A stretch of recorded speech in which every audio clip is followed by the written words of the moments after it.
I love Star Trek, which is why I hate bad Star Trek. And welcome back again to Not Our Savior Month. Technically speaking. You see, today this is going to be a standard POS TNG, except for one scene near the end of the episode, which will become Not Our Savior Month and fits the theme of good stuff this time. But for now, let's talk about not good stuff, ironically. This is NOS TNG, where silence has Lease.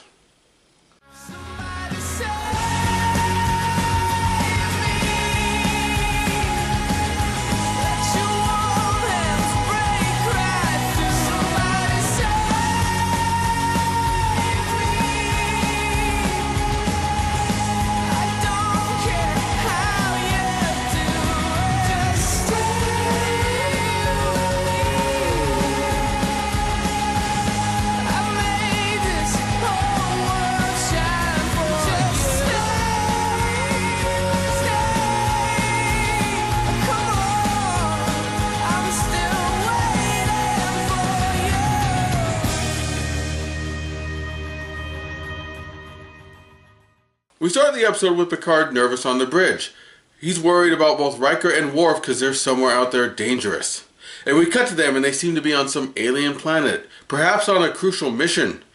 They're preparing for combat, and it's very moody and atmospheric. And to be honest, this is not bad tension buildup for battle. It's going to be a lame payoff. You can probably already guess the lame payoff if you know Star Trek. Or X-Men. Or really science fiction at all. Then Worf finds a glove, which means he may now have love as per the established rules. It's been done. Above! Look out!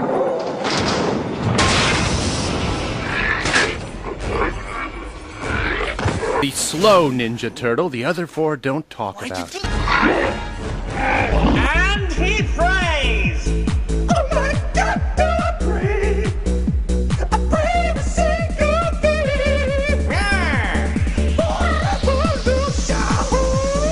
And Ninja Turtle, you better stop poking me. And after some mildly adequate combat for less than a minute, Worf now wants to kill Riker. While I understand the urge to kill Riker, especially early TNG Riker, the idea here is supposed to be that once Klingons get their blood up, they've got to kill something. Anything. Even people on their own side. Which is stupid. Because then how could any Klingon ever achieve victory in battle without ending up the only one standing? Every fight would have ended up Highlander. There can be only one. You don't say. You could have mentioned that before. Awesome, but not practical. Simulation complete. Simulation? This comes out of nowhere. You do this every day? No, Commander. Usually my calisthenics are more intense. Picture it. Those sessions are too personal to be shared. Ew. It is perhaps best to be ignorant of certain elements of Klingon psyche. Is it possible to be racist against a race that doesn't even exist because they're a sci-fi alien race?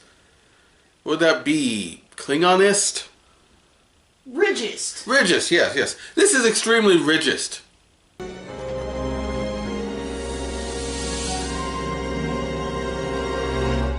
And with 1/9 of the episode already under our belt, what have we accomplished? Nothing! Absolutely nothing! Guys, I know you gave Silence Lease in this episode, but eventually he has to pay. Stupid! You're so stupid! And after the opening and 1/9 of the episode gone, the Enterprise explores a new area that has been charted but never actually explored before. Try this again, sir. An area of blackness. It appears, it disappears, and then it reappears. There's no predictable pattern, no sequence.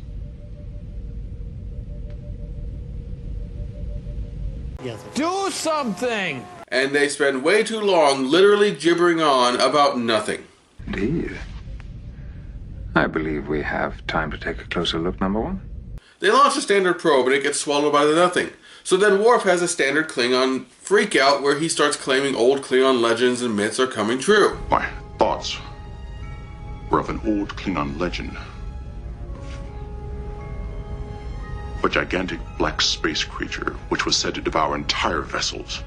Mr. Worf, will you launch another probe, this time a Class 1 with full sensor array? You know, Picard, you dismissed that really quickly. Even if you don't think this is actually true, it might have some basis in truth. Most myths and legends do. How do you know Klingon ships haven't encountered something like this before? There may be something in those myths worth hearing.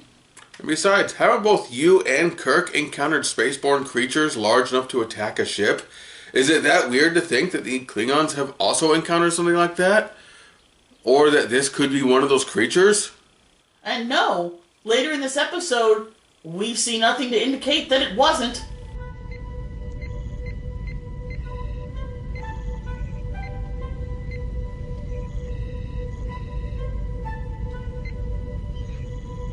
Just watching the hours tick by.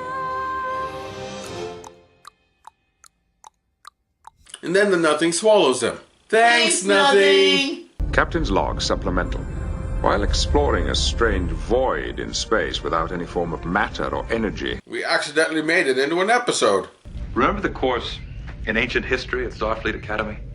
About the time when men still believed the Earth was flat? Oh, how awful it would be to live in such a stupid time where people believe the Earth was flat. That would be terrible.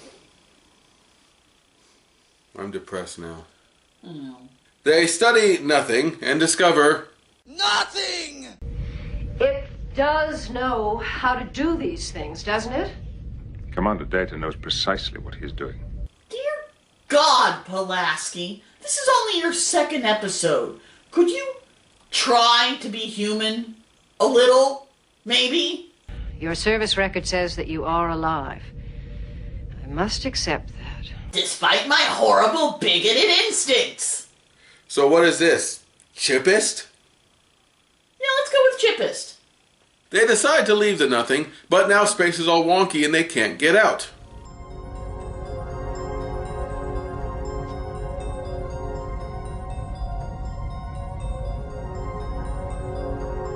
I'm so bored. Okay, which one of us said that? I felt it. We should be seeing stars by now. Shatner, Decay. Hell, I'll even take Koenig. Apparently there is no way out, and it will be dark now. Data, how far have we come? Astonishingly, not very, sir. Worf detects a Romulan ship, and an exciting battle begins. And ends. That quickly. Whoa! Now he detects the Yamato, another Galaxy-class ship. I get that part of the reason we're taking our time here is to build atmosphere and tension. And yeah, it is needed in some of these parts of the story. But the problem is, you've already taken so much of our time for absolutely nothing already that I'm a bit out of patience with you writers. Either cut the earlier stuff or move it along here. We don't have all frickin' day. Time may be eternal, Captain, but our patience is not. According to sensors, the ship seems empty, so Riker and Worf beam on board to try to figure out what's going on.